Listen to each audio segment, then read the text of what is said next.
लुकमान आयत नंबर 14 सफ़ा नंबर 34।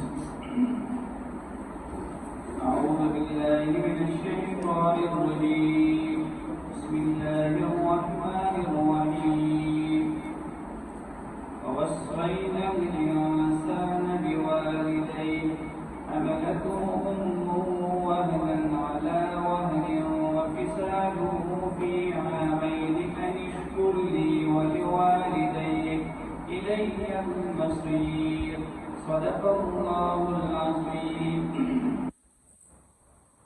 लुकमान आयत नंबर 14 ये वलिसम रुकू ये विष्टम इस्तेमाला सफ़ा नंबर 34 तदासुल आयत से कदी आयतुल की हज़रत लुकमान रहमतुल्लाह अलैह दख्ल भी साबान रहमतुल्लाह अलैह के नसीहतुन करू वहां इंतहाई के नदीम की नसीहतुन आगे के अवल नंबर नसीहत ला भी तदा करे वो कि अल्लाह ताला सर बशीर के ځکه دا شرک چې کوم دی دا ډېر لوړ ظلم دی.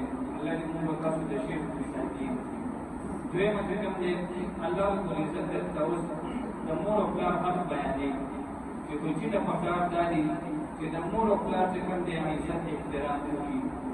ځکه د مور چې کوم دی د بچي سره سخته تېره کړې ده. دوه سختې ډېرې سختې تېرې کړې دي. یو سخته چې کوم دی د پریګنینسي ده. کله چې دا بچي د مور په ګېډه باندې وي دا انتهایی د مور ته تکلیف ورکوي. او دویمه چې کوم دی ډیلیوري ده ماشوم چې کله پیدا کېږي د مور ته تکلیف ورکوي. الله فرمایي چې بچي ته پکار دا وي چې اول د مور عزت وکړي بیا د هغې نه پس چې کوم دی د پلار عزت دی. بچي به د پلار هم عزت کوي ځکه د مور کوم دی هغه دلته ختمه شي. د هغې نه پس چې کوم دی د پلار ډوډۍ شروع شي تر اخره پورې خوراک څښاک دغه شان دي د کور د هر یو شي د بیمارۍ مصیبت دا څوک کوي دا پلار کوي. نو په دې آیتونو کې الله پاک د مور او پلار د عزت د احترام حکم کوي بنده ته.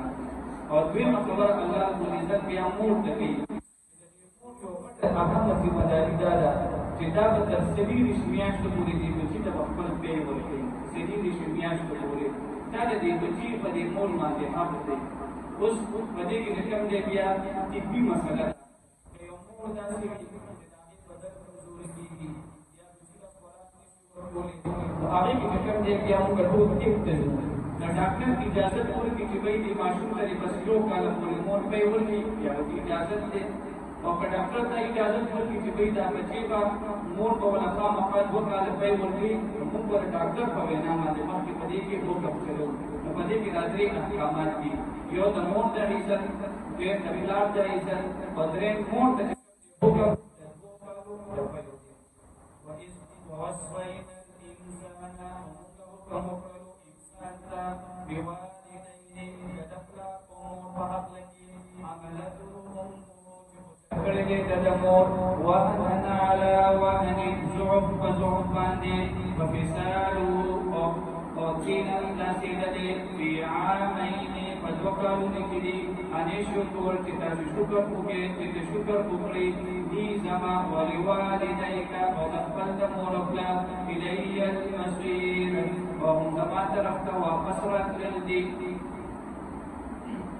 نو د مور او پلار دنیا کی عزت و احترام دے اور یہ جو کم دے اللہ کو حق لگے د مور او پلار کی عزت و احترام دے.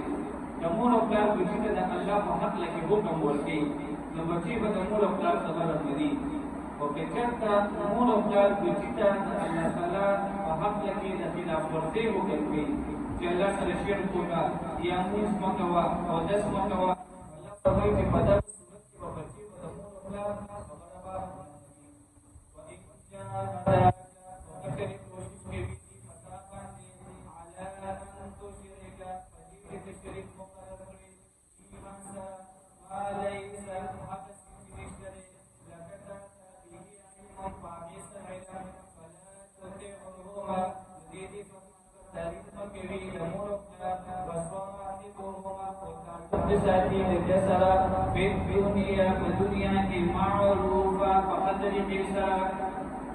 واتبع بربك وسبيل من أناب دهب لاري دهب أناب إلي رجوك في سماء ترفتا ثم إلي في سماء ترفتا مرجعكم استقوى فاسنقلني فأنبئكم فسبب أحيما تاسدا بما كنتم تعملون ستتا سكوي وحفظ الحمد لله.